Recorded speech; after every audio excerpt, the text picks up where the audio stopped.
Vamos ao debate. Caio, a fala do presidente afasta investidores do país, na sua avaliação?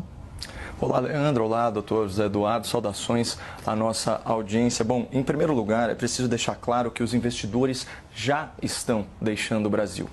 Jornal O Globo, dezembro de 2023, investimento estrangeiro no país tem queda de 17 bilhões de dólares no acumulado do ano. Então, uma queda aí de 22%, 80 bilhões de reais a menos para o nosso país. Vamos seguir. Revista Exame, janeiro de 2024. Pela primeira vez na década, o Brasil sai da lista dos 10 mercados mais estratégicos para CEOs. O levantamento entrevistou mais de 4.700 executivos de grandes empresas de cerca de 100 países. Então, esses são os fatos.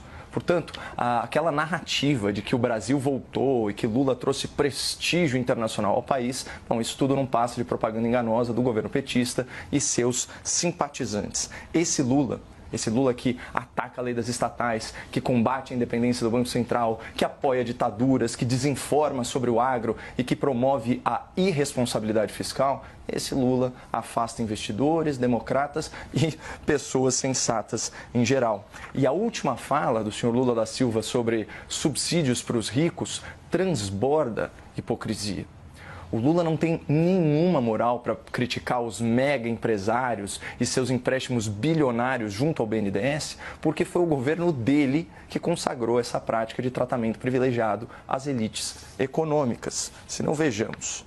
Revista Veja. Bancos lucraram 8 vezes mais no governo Lula do que no de Fernando Henrique Cardoso. Tá? Jornal O Globo. BNDES triplica na era Lula. O banco ficou marcado pela ajuda a grandes grupos como Petrobras, JBS Friboi, Braskem, Ambev, Vale e as empresas de Ike Batista. E o Lula está insistindo nessa fórmula das campeãs nacionais com o tal Plano Nova Indústria Brasil, que prevê bilhões e bilhões e bilhões de reais em crédito subsidiado a mega empresários. Ou seja, a desfaçatez do Lula é tão sem controle que ele é capaz de discursar contra suas antigas políticas econômicas enquanto as repete.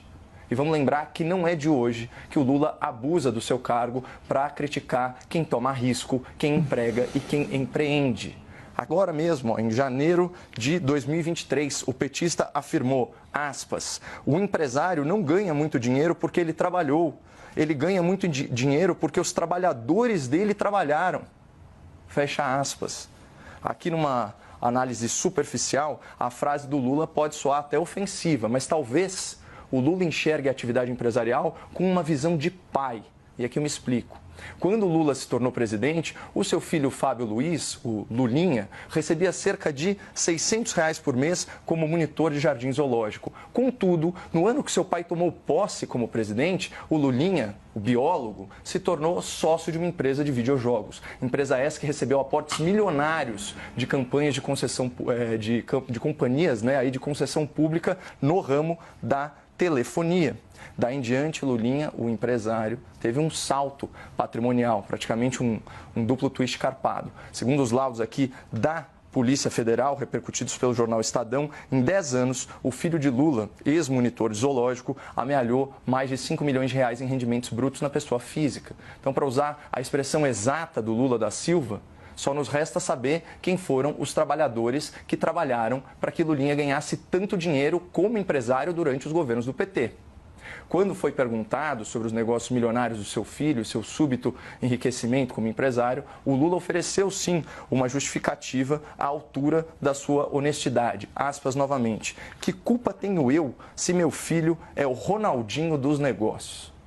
Bom, a julgar pelo descaso nessa resposta, a visão do Lula sobre ética empresarial ainda é muito pautada pela sua experiência pessoal à frente de um governo que já foi caracterizado por autoridades judiciais como uma cleptocracia, um verdadeiro governo de ladrões.